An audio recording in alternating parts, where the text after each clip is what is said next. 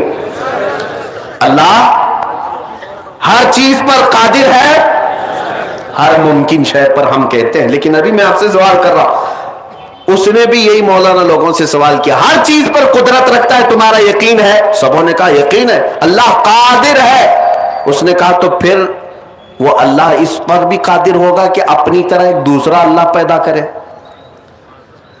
ظاہر سی بات ہے نہیں پیدا کر سکتا۔ اگر آپ کہو گے تو وہ کہیں گے کہ پھر تو تم قادر نہیں مانتے اللہ کو۔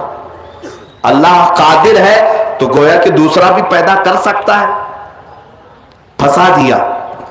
کچھ لوگ سوچنے لگے کہ کیا جواب دیں۔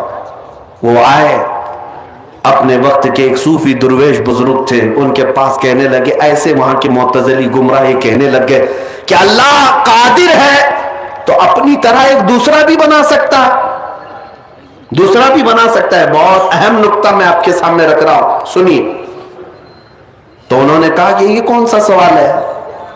کہا ہم اس کا جواب نہیں دے سکے۔ انہوں نے بہت ڈانٹا اور کہا اس کا جواب میرے گھر میں کام کرنے والے لوگ دے دیں گے۔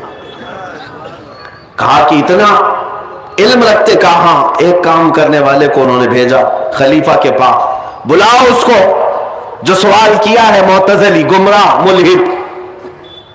اس نے کہا کہ اللہ قادر ہے تو اپنی طرح ایک دوسرا بھی پیدا کر سکتا ہے, دوسری طرح پیدا کر سکتا ہے, قادر ہے.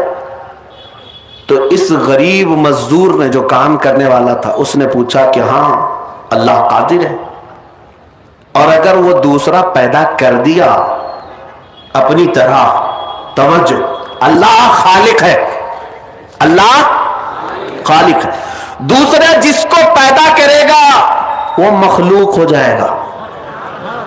وہ کیا ہوگا؟ وہ کیا ہوگا؟ جس کو پیدا کیا گیا ہے. اب مجھے بتاؤ وہ برابر کیسے ہو سکے گا؟ مخلوق ہونا ایک ایسا عیب ہے جو خالق میں آ ہی نہیں سکتا.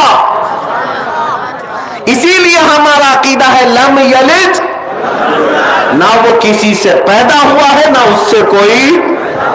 بات سمجھ کر کے چلے. اللہ کو اگر تم یہ کہتے ہو وہ قادر ہے, دوسرا اپنی طرح بنا سکتا ہے, چلو بنا لیا, تو جس کو بنایا وہ کیا ہے؟ وہ خالق کیسے ہو سکتا؟ وہ تو مخلوق ہے نا, اس کو تو خود اللہ نے بنایا, تو وہ کیسے خالق ہوگا؟ نہیں ہو سکتا. مخلوق ہونا ایک عیب ہے خالق کے لیے, وہ پیدا کسی سے نہیں ہو سکتا.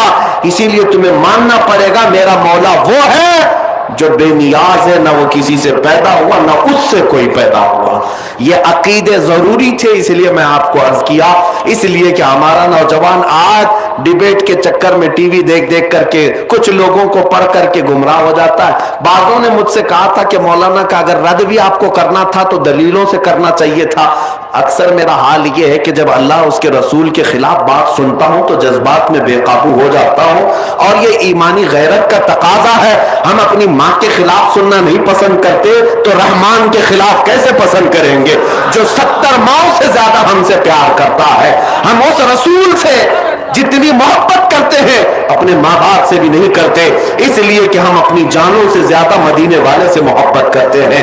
اسی لیے اللہ اس کے رسول کے خلاف جب کوئی بات آتی ہے ہم بے قابو ہو جاتے ہیں. میں نے کہا سخت جملے میں مانتا ہوں, میں نے پاکھنڈی بھی کہا, دلال بھی کہا, منافق بھی کہا, لیکن کس کو کہا؟ اس کو کہا جو نبی پاک صلی اللہ علیہ وسلم کی عزت کو نہیں سمجھ سکا یا اللہ رب العزت کی شان کو نہیں سمجھ سکا. پھر